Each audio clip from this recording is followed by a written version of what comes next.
Anyway, so one of the big games of the weekend is Tottenham against Manchester City. Pep Guardiola yesterday signed a contract extension that'll keep him at the club until 2023.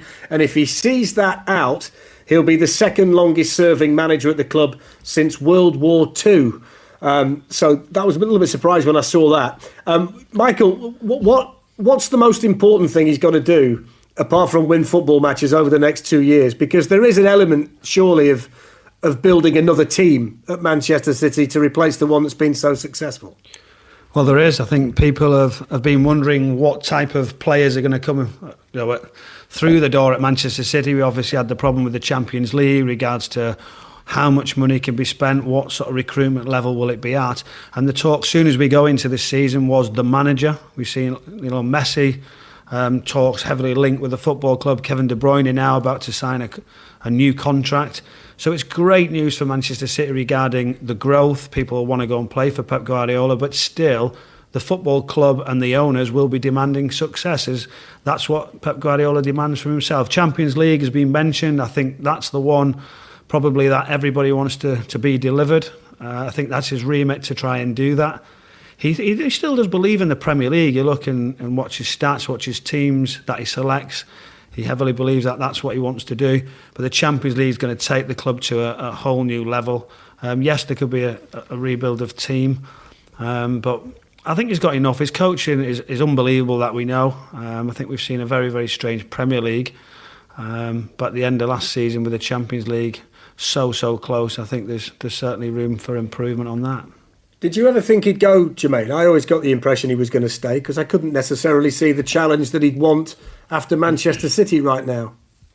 I've always felt that he's been quite clear in his messaging when he's left clubs, hasn't he? Yeah, and I mean, like prior to the season finishing, he's always been very kind of, this is my last year. I've always said that I was going to be finishing at this time, and he kind of sticks to it. But I always felt that the fact that none of that kind of messaging had come yet, that he would stay, I was just a little bit worried with their window, if anything. I know eventually kind of things got moving, we're bringing in Torres and the centre-half they brought in as well, but it was just, I was just a bit concerned in terms of that marquee signing that I thought that he might have gone for that really would have excited him in terms of like that rebuilding side of things. But obviously City have had to be careful with the financial stuff and all that, but I'm so happy he's staying. The Premier League needs him, and he's obviously the best out there. And I think that it actually frees up a little bit of time. I think there's been this kind of he's got to win the Champions League, he's got to win the Champions League, he's got to win the Champions League.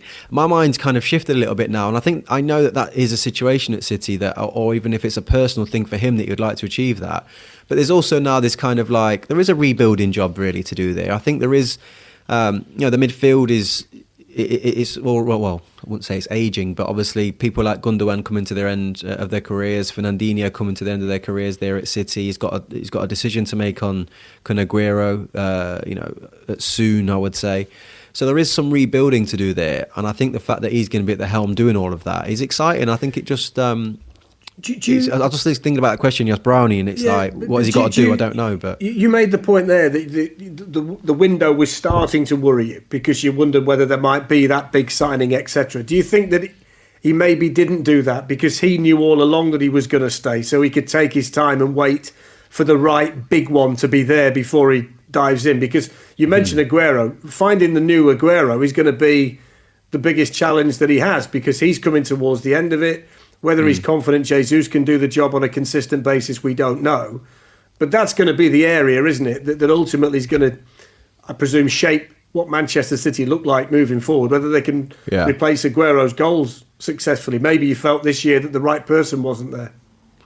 Yeah, I mean, that is, you'd have thought that is a situation, whether that is a discussion about Lionel Messi coming in to fill that void for a couple of years, or whether it's somebody younger like a Jimenez or a player of that ilk that could fill that void. I don't know, but that's what is the decision that he's got to make. But essentially, they would have 100% been part of the discussion.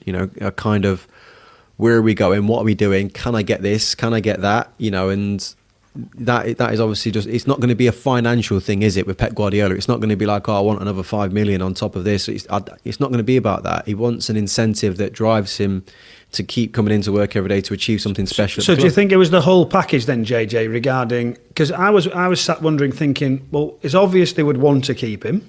Yeah. You know, they would. Yes, they're just waiting, and I was starting to think, well, what's took so long? Is it his decision? Is he actually thinking, am I going to be able to put my heart and soul into it? Do my family, do we need to move away from England? Are we happy living? You know, everyone just looks and says it's the job, but it's a whole package, isn't it, regarding living away? Does it? Because he's a workaholic, isn't he? Do you know, he is. It's ridiculous the work he does. You know, I totally agree. I honestly think, and this sounds like really weird and almost kind of like bordering onto like political stuff, but I listened to a couple of his interviews a couple of months ago now, and it was really affecting him. The no fans in the stadium was really, really grinding on him, and I know it's affecting absolutely everybody. But he was in quite a fortunate situation where he could have just gone, you know what, I don't need to keep doing this right now. I'm going to go and sit down for a year and a half until the fans are back, and then I'll come back, you know, to whatever club that may be. I think there'd have been a lot eating away at him, at the fact that he knows he's at a fantastic football club. He's at a place of... I think City's a special place with regards to for managers, or for someone like Guardiola to have the ability to grow and do what he wants to do at the football club. And obviously that Champions League thing it's there, innit? It's one of those things that he needs to get rid of, and I think there's no better place to do it than City, really, for him. Let's move on to Spurs. Yeah, let's move on to Spurs, who they play this weekend. They're second in the table, 1 point behind the leaders Leicester. They're also unbeaten in the Premier League since the opening day of the season. But I just wonder, Michael, how big a game this is for them if they want to be seen as genuine contenders. Well, it is the game, isn't it? Straight away, they've touched the top of the league, whether it only be for a couple of hours. Jose Mourinho sat in a very, very good place. A strong squad. We've seen the improvement there, but this is now ultimately the test. I think they took 4 points off Manchester City last season, so that will give them some confidence in a side that was very inconsistent. And I just think, again, confidence is going to be the key. Obviously, Højbjerg, Sissoko in the middle, and Dembele, we're seeing different performances. And the likes of Bale coming in, I mean, to a forward line of Kane and Son, it is, you know, it's mouthwatering, and it is very, very exciting. It just comes down to, again, for me, is the structure defensively.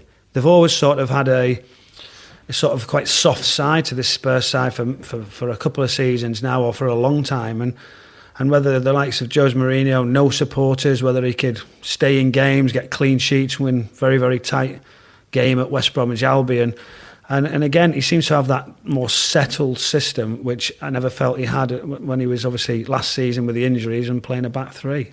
JJ, one thing that dawned on me when I was thinking about Spurs, because he's been there just about a year now, so I was kind of reflecting back on his year in charge. And I'm probably late to the party. There are probably other people that have been thinking this for a long time. But I think if you look back on Mourinho's time as a manager, whenever he's been in a situation where people don't think he can, he's at his best. So you think back to Porto when he won a Champions League with a team that he shouldn't have done. He went to Inter Milan and he led them to the Champions League when they probably shouldn't have done it. When he first went to Chelsea, he'd got that task of making them the best team in England, and he seemed to thrive upon it. His problems seem to come when he's in a position where people say, well, you should win there. And then when it doesn't quite go to plan, it tends to unravel for him. He looks to me as though now he's at Tottenham, a club again that need trophies, that haven't had trophies for a while, that go into a season and people say, yeah, probably not. I just get the impression that he might have got a fair bit of his mojo back again. And I didn't think he could find it again. I thought that was gone. Yeah, I mean, with things like when you're talking about your mojo, getting that back, I think there's so many different factors that come into it. You know, there's no doubt at Manchester United, it felt that the circumstances around his personal life wouldn't make any human being happy. You know, living in hotels. He lost his number 2 during that period of time as well, who'd been with him for a number of years. And, you know, something as simple as moving back to London to a football club that is developing and is on the up, but is nowhere near the level of pressure that he's used to with regards to expectancy of trophies that need to be delivered on a yearly basis. Places like Real Madrid, Inter Milan, United, Chelsea, and so on. There's an expectancy at those football clubs. So, and also this is, I think he knows kind of all the jobs that he's had and everything that he's done.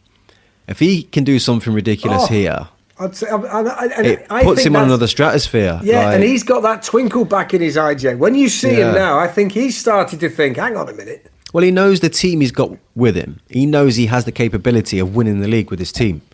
And he also knows that if he does manage to do it, even though it's going to be tough, he knows that it will be difficult to surpass what he's achieved in English football with regards to winning the league with Chelsea and win the league with Tottenham, and just it's a scary thought. And I can already see the look on his face if he manages to do it. He'd have his own documentary straight away, wouldn't he? Everyone's going to have to bow, Brownie. He's got one now, Brownie. He's on Instagram. We talked about this. Everyone's going to have to bow to him. He's got a daily documentary. I think he might do a special post just for you, Fletch, and just show you that he's won the Premier League. There you go, mate. I was going to say to you, we've come a long way, haven't we, from the Instagram conversation to where we are now. I'm glad you're with us again. But that is the reality. I think in all of our factors in life, you want to be driven, you want to have a goal, you want to achieve something. And we're talking to a man that's achieved everything in the game. So how do you incentivize him? How do you kind of give him, apart from financial reasons, which I'm sure he's got plenty of anyway, what else can you give that man to say that you can go on and be one of the greatest ever managers, which he already is? And this is one of those stories that he can just pin to his portfolio and go, I'm sorry, but no one else could have done this. Jay, do you think this is the game though, that if they beat Manchester City, that's going to give them that much of a lift that they'll all then believe it? Or do you think there's still a way to go? I feel like there's a way to go, only because these are the games that Jose wins. These are the if you looked at even last year when he walked into a struggling team at Spurs, they beat City then. They should have beat Liverpool when Liverpool went to Spurs as well, and they got beat and they didn't have much of the ball, but they should have beat him on that day. They had enough chances. He has the ability to just find a way of playing against these top teams and get results. I think it's against the lesser teams, to be honest with you, Bryony, where he needs to get that consistency. Like, I know the West Brom one, they got the win, but they were poor in that game. Michael, let me turn that round then and throw that to you. What will it take before you look at Tottenham and say, yeah, they're in it? How far down the line have they got to get before you become a believer? Well, this game, a real solid performance against Manchester City. If it's a convincing one, you'd certainly believe then that they've got something to win it. You look at the squad, you look at as in individuals, you'd say it's a really strong squad. It'll be able to cope. We've seen the bench, as I mentioned before, players not even involved. Defensively is always the key, whether they've got enough. I just think it's so open, the league, that this also gives you that bit of confidence. So they've got to perform in the big games. I still think they've got some way to go. But it's exciting times. And I mean, the supporters, you say about pressure, I think the pressure's starting to build at Spurs. Yes, we talked about some big clubs that Jose's been at, but there's a trophy that needs to be delivered very, very shortly. And I think that's where Daniel Levy went actually way off track from whatever he'd do before.